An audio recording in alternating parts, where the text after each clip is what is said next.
somebody like Mouf because he takes these stocks all the way. And that's where sometimes I think he might have some issues with Ices because they have a way where they can negate the fact that Peach is so good at making trades. If they can somehow get around how terrible the matchup is overall and find the grab, then they can actually end Mouf stocks very decisively. Yeah, this is not a fun matchup for Ices at all. Because of those auto-canceled aerials, I mean, you can make Ices life hell, for sure. But Mouf is no stranger to 2v1s. For some of you guys might know, one of the highlights of Forte 2 was actually Mouf winning out a super clutch 2v1. Really entertaining to watch. Make sure you guys go check out the VODs. I think we have it over on the Turn Locator channel. But right now, he's taking on Squid Kid. And he's playing really patiently. And only with 22% on the board, he's looking really good. Yeah, it feels like even though the matchup is so massively in his favor, he's still very respectful of the options that the Ices have. Yeah, because he knows Squid Kid is a wobbler. Squid Kid's known for just waiting, chilling, and if he gets his hands on you, he will not drop that wobble. But he's not a big, decent guy.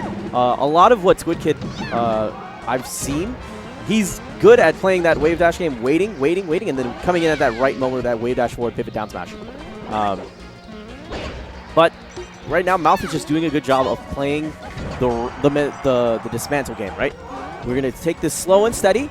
I'm going to dismantle you by removing Nana from the equation, removing wobbling from the equation, and now I'm just going to simply edge guard your Sopo. I think Wobbles had a great stream where he said he made a great dating reference, and pretty much the whole idea of it was you're only as good as your Sopo.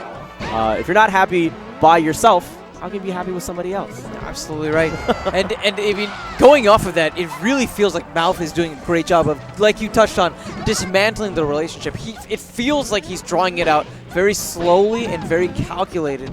Absolutely. But he's taking advantage of the fact that if Nana is like more than a quarter screen away, she's now in the AI mode, right? She's not synced up to you.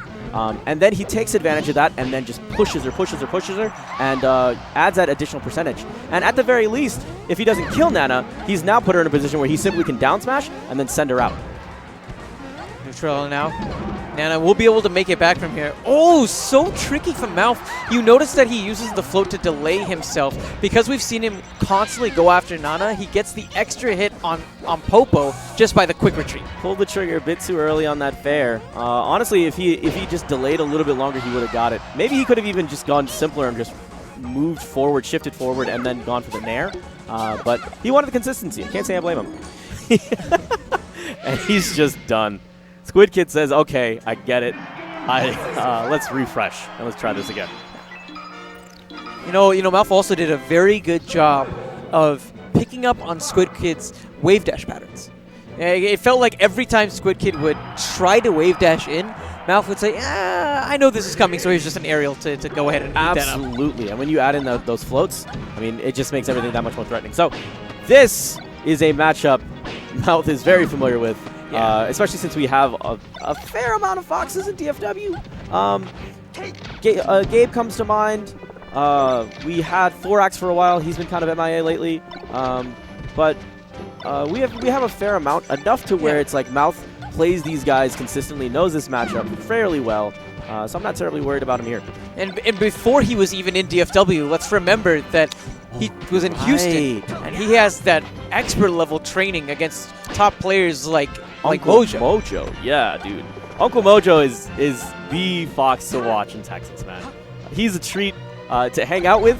Guy's a riot, but he's also really fun to watch as a player. So there's that floating there. He's going to hold back air there, and no, too far. He's done.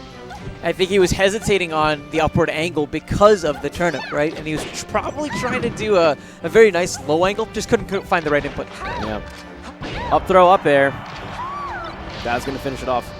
Folks, if you're trying to learn how to do that, make sure you pick up the latest version of 20XX 4.05. The reason being is I didn't know this until yesterday, which was the first trial has been replaced with an up throw, up air challenge, where you need to make sure you do it perfectly or you won't be able to kill the Jigglypuff.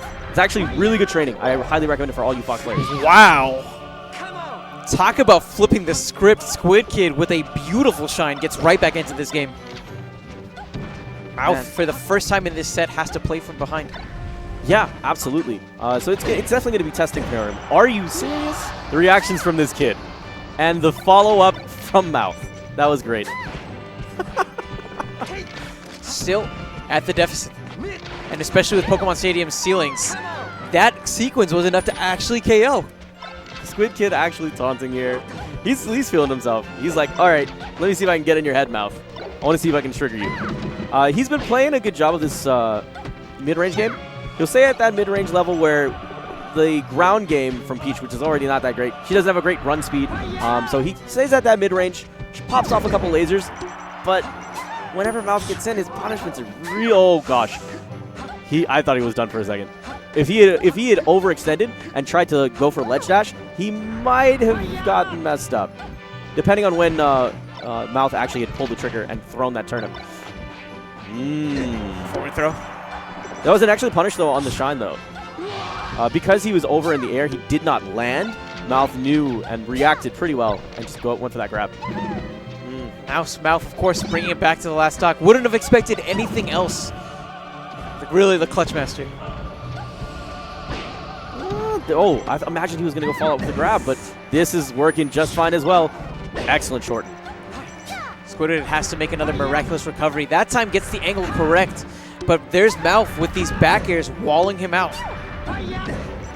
That's it. I've said it before and I'll say it again. Beating Fox is a process, especially the edge guard game, right? You cut off the options and you say, I've cut off these ones, the other two remain, what do you want to do? And react to them.